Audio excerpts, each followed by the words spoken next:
Hey everyone, welcome to Psychonaut Sessions. Today I am going to do a review of Relic Hunter by Cosmic Lion Productions. I have done a review of Relic Hunter before, Relic Hunter issue 1.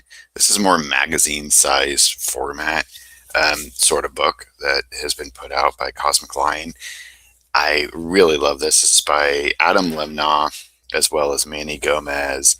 And, I had nothing but positive praises for Relic Hunter issue 1. But Adam Lemnah is a comic book artist, writer, as well as a film editor. Wonderful individual, just nice as can be, very talented all around. He even contributed in my Simon Myth Chronicles Broken Chalice issue 4, contributed a pinup of Simon, which is really cool, kind of a homage to an old Philip K. Dick cover. So really cool stuff by Bob Pepper painting. So anyway, really fun, interesting rendition of Simon that has never been done before. You can check that out in Simon Myth Chronicles Broken Chalice issue 4. Relic Hunter. Let's kind of dive in. So just right off, there is a huge difference between Relic Hunter issue 1 and issue 2. The paper or cover quality for issue 1 is, just kind of a flimsy regular. It's all magazine size, but it's just, glossy paper really as the cover. And with issue 2, I think it is a little thicker. It's about the same size, but they went with a harder binding, much more of a more sturdy cardstock sort of format. Really love it. The colors were done by Christian Misi. Is that correct? Yeah, Christian Misi. Wonderful job on both cases. Really like the kind of like blue highlights that are in this sort of, pinkish purple color palette. So really well done. And Christian Misi has a really nice texturization to his color that I really like a lot. Gives a sort of greeny quality to the image. And we're kind of seeing a design difference as well with the logo. Complete redesign. Looks like we're just going completely retro for this particular issue, which is here we're going for more of like a sword and sorcery vibe, which makes complete sense, because as what's happened in the previous book, our hero Asif ibn Hamza rescued his beloved Yamala.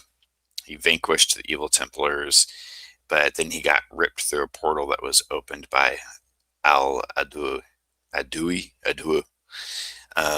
his sorcerer nemesis, dude, his arch enemy. So that's the introduction to this. He gets ripped through a portal, and he's basically thrown right back in time to 1984. So, and the complete 80s retro vibe here, in terms of logo and design. And then you notice we've got people with guns and mohawks and stuff. Hallelujah. 100%. Lord God Almighty, we the people are free at last. I mean, what could be more 80s, more retro, more just kick-ass badass than a sword and sorcery, barbarian type Conan type individual being thrown into 1984 New York. I mean, like this is perfect, pristine. This is like all the comics that were put out in what I consider the pinnacle of comics history, the highlight of the best comics that have ever come out. We're perfectly capturing that in this particular book. And Adam Lemnah's art lends itself to that sort of vibe. So for those that don't know, in the mid 80s especially, underground comics, black and white underground comics, hit a huge boom, and they really went very raw, very dirty with their artwork and with their stories, really trying to capture that sort of, 80s New York, vibe. And so, we had things like Teenage Mutant Ninja Turtles, trying to think of New York City Outlaws, etc. All these like incredible books, and Adam Lemnah's art perfectly captures that. That tone has been described, or that genre has been described as outlaw comics in the past. And the first one, he went with a very power comics vibe. This is very, you know, um, still kind of the same era, but very much like really trying for that exhibition of uber power within the artwork and total badassery. And this is definitely capturing that outlaw underground kind of, seedy crime sort of wave. So, and I'm just going to say that not only does he capture that sort of outlaw tone, but his city layouts are absolutely phenomenal in this, and also just the way that the panels kind of work with it all. So, Manny Gomez, another wonderful comics creator, he's been on my channel before too. We reviewed um, Elf Face together. You can find co-wrote this along with Adam. So his writing chops really added a lot here, I think, as well. Really lended to a really fun, cohesive story with a lot of different elements that are involved. So we don't just get, our main character, Asif. We've got a few new characters, specifically a female detective, who's actually, when you kind of first look into it, she's, not just your, rough, going kind of, New York City detective, although she has that vibe a little bit at first. But the book actually gets really kind of deep into who she is, and, you know, uh, um, different family elements involved in her life, that she's really a caring, considerate person. She's got a really soft side to her. So it was really cool to see. So we're getting like all sorts of elements kind of sprinkled in. But so really cool, just even just opening sequence where Asif comes down and gets popped out of the portal and falls right into the midst of these two mohawked junkie criminals, committing a crime, stealing a purse. And at the same time, very close by, we've got this detective who's chasing down a criminal. So we got that element of the story. And of course, we get an awesome alley sequence of Asif with his sword taking out these freaking criminals. Just some wild stuff. I don't really want to, flip too much into it, because I really want people to go out and buy this. So I don't, my intention is not to, you know, throw out too many spoilers on this, but holy crap, Adam Lemnah does not disappoint. And again, I don't want to flip forward because I don't want to spoil it, but Mr. Lemnah, the way that you do blood is so trippy, wild. It's a way in which I haven't seen blood really portrayed before. The blood splatters, and especially 80s black and white comics, ladies and gentlemen, are very well known as to being a primary sort of meme or contributor, a tool that's used in sort of the outlaw genre, usually blackened. And it's always like just a prime element. It's like one of those ingredients that you absolutely need, right? And Adam, the way that you do the blood is just really unique, fun.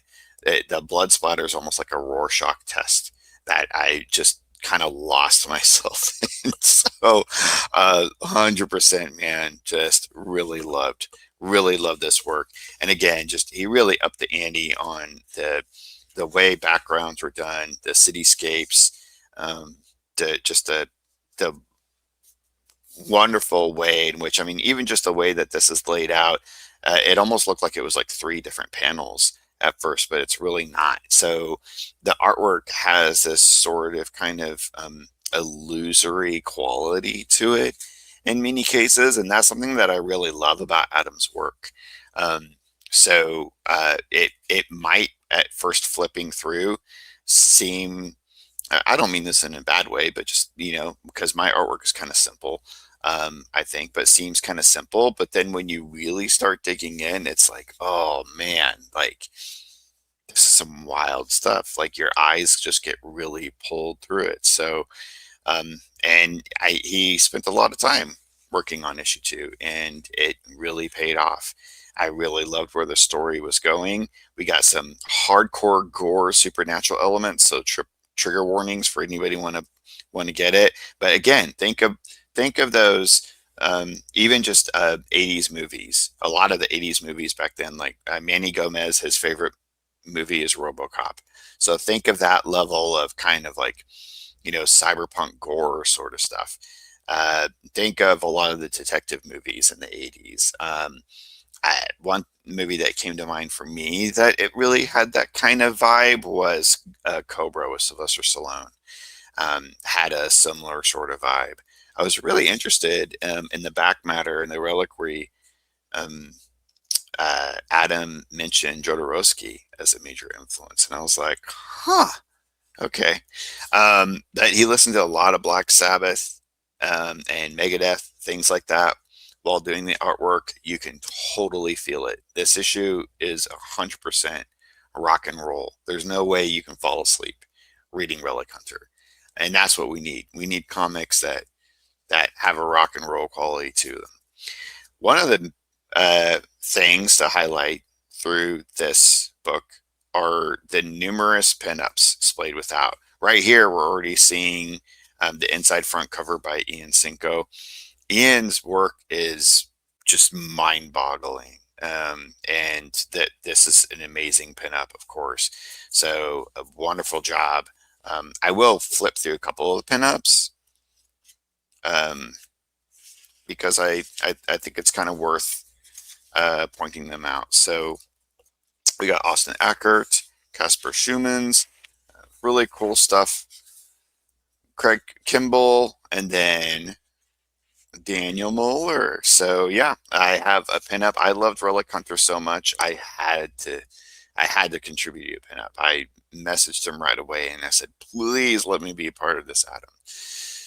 I had to jump through a couple of hoops. There's like a secret society pledge I had to, initiate myself into, and like, the Cosmic Lion, group. It's very exclusive. Only the most special of the special can get in. So, I had to jump through all those hoops, but they let me finally. I got through.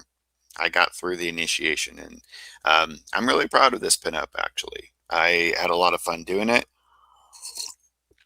This character is hella fun to draw, and yeah, I'm just really proud of this. So I really appreciate that he was able to put it in.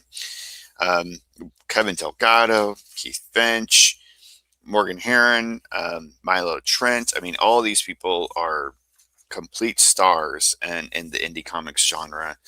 And two of my favorites that I've had on my channel, Power Comics Master, Steve McArdle and Tony Lorenz. Just, yeah, 100%. Love these guys. Wonderful human beings, wonderful artists, just perfect compositions, perfect line work. They're just, love these guys. Could not state enough. Tony Wolf, man, this dude's been killing it lately. The stuff that I've seen him produce, just complete rocking it. So, yeah, 100% wonderful. And then you get another story that takes place in the same universe, the same characters, but kind of a different perspective of the story that's currently going on. I think it takes place at a little bit in the past, so it's kind of sort of maybe a prequel to this side story that the detectives are working on in this cityscape. So it really builds out the world of Relic Hunter, and I really appreciated that. And of course, they got Tony Farrow, the master Tony Farrow, doing this particular story segment.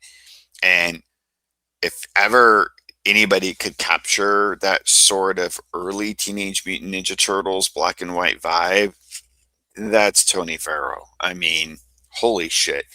This this story segment's only a few pages long, but the level of dynamic action, just the tone, the mood that he was able to portray, as well as just um, really being able to, again, build out that world and that tone of Relic Hunter that Manny and Adam are really trying to go for, and they succeeded.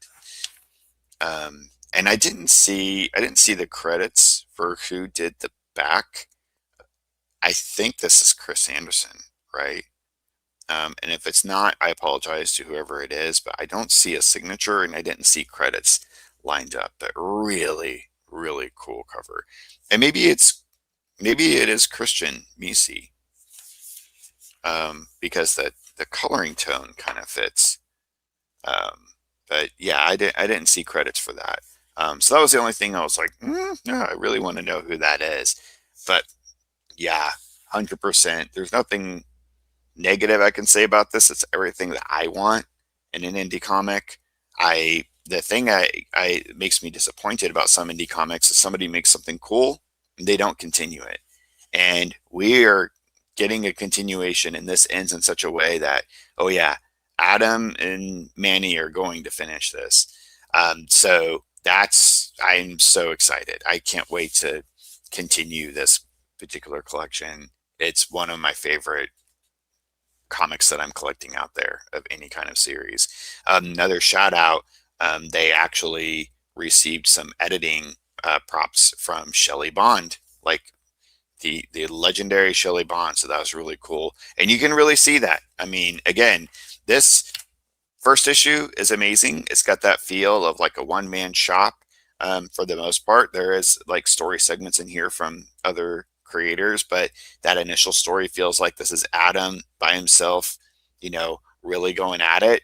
And then he brings in some other people to like really help pull the story along, really help create this narrative, and it really pays off. It works very well. Yeah.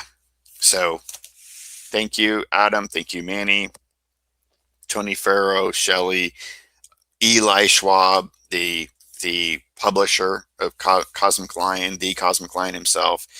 Excellent stuff. Keep putting this stuff out. Relic Hunter issue 3 cannot come out soon enough. Go out and get it right now today at Cosmic Lion Productions, everyone. Thank you very much. Keep it psycho.